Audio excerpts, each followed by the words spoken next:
GenCon 2015 at the Mayday Games booth, joined by Seth Hiatt, the owner. Thank you so much for joining me, Seth. Thank you. Let's talk about Mayday Games real quick while we've got you. We want to talk about Viceroy for sure, because this game looks fantastic. But what is Mayday Games, and what are you guys about? We're really about family games, things that you can play, get to the table quickly, play in under an hour. A lot of our games are in under 15 or 20 minutes. So we like family-friendly, easy kind of games that we can pitch in a few minutes and get on the table quickly. Perfect. Well, tell us about Viceroy. I assume that it fits that category, right? Yeah, it does pretty well. It's a little bit more deeper than a lot of our other games, but it plays in about 45 minutes, 2 to 4 players. It's a pretty simple game. A lot of people compare it to Splendor meets Seven Wonders. There's an engine building like Seven Wonders, has some of the same elements of engine building that Splendor has as well. So, nice. But it's a really fun, easy game. The way you play is you start with some cards in your hand, you put one card down, and what you're doing is building a pyramid. So let's just actually take this example of this card here. Say that you're starting with this card. You put this card down for free as your very first card. Everything after that you have to pay for. So on your first level of pyramid, you would pay 1 red gem to build this card. Of course, the first one's free, but what you get on this one is what's called an infinity gem. So you take 1 gem from supply, put it on here. It reduces supply forever because this is a limited resource. But then you have this yellow gem that for the rest of the game, once per round, if you have to build something that requires a yellow, you pay 1 less yellow. Perfect. So that's how that works. What you're doing, say your second card, if you want to play this card here, this one here would give you a shield token. It would cost you 1 yellow. Of course, the second round you wouldn't pay for it because this one comes free. Right, perfect. The interesting thing is you're building a pyramid. So once you have a base, you can start building up. If you build this card here, this card would cost you a blue and a green, and you would get 5 resources from the bank of your choice to put behind your screen. Those are hidden. But what's interesting is you see we've done a red here.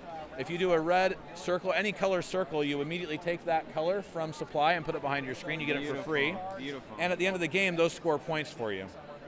So the way this scores, this would be worth, it's on the second level, so it'd score 2 points. The higher up those completed spheres are, the more difficult it is, the more points you get.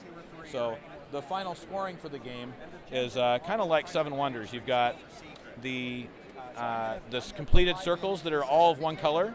Now sometimes you'll have something like this where you don't quite have the full color. If you have a red behind your screen at the end of the game, they aren't just useless like most games. You can actually use one to paint it like that.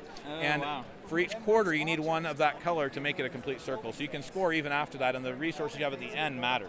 Very, very cool. And then you also get score points for infinity gems, and there's modifiers for that.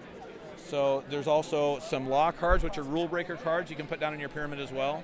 And you'll score points for that. Any victory points you accumulate, which are these tokens here. Then scrolls are really easy to accumulate. Scrolls and scroll modifier tokens like this.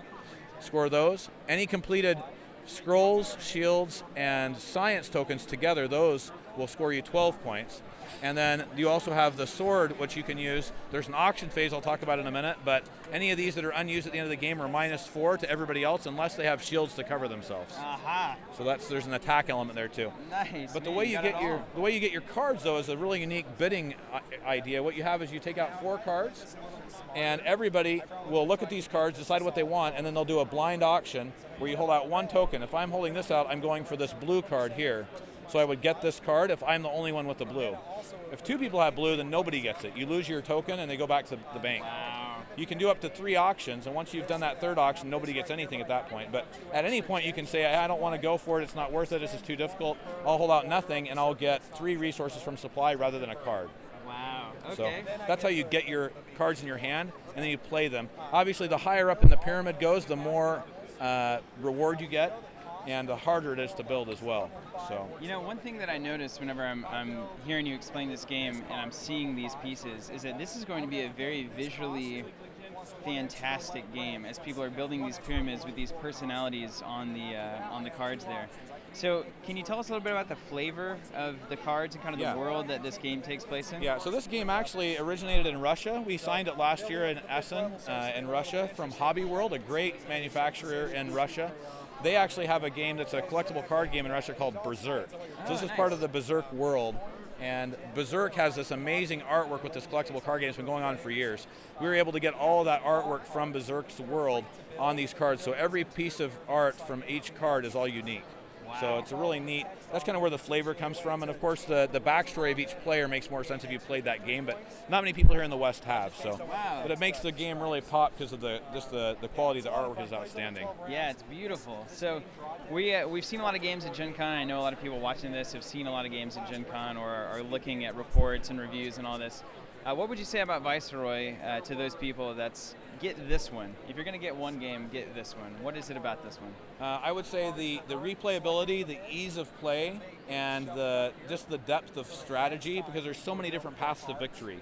There's just so many different things going on, and if you play a 2-player game, you play the exact same as a 4-player game. You still have 4 cards, so a 2-player game is not nearly as in your face as a 4-player game, which is much more cutthroat.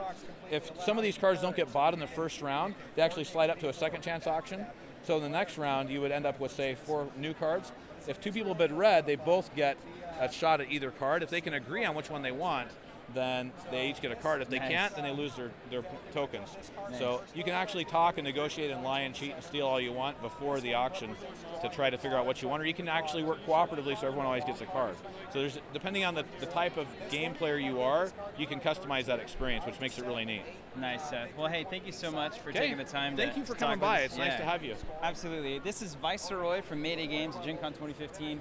Check it out, guys. Looks phenomenal. We'll see more from the con.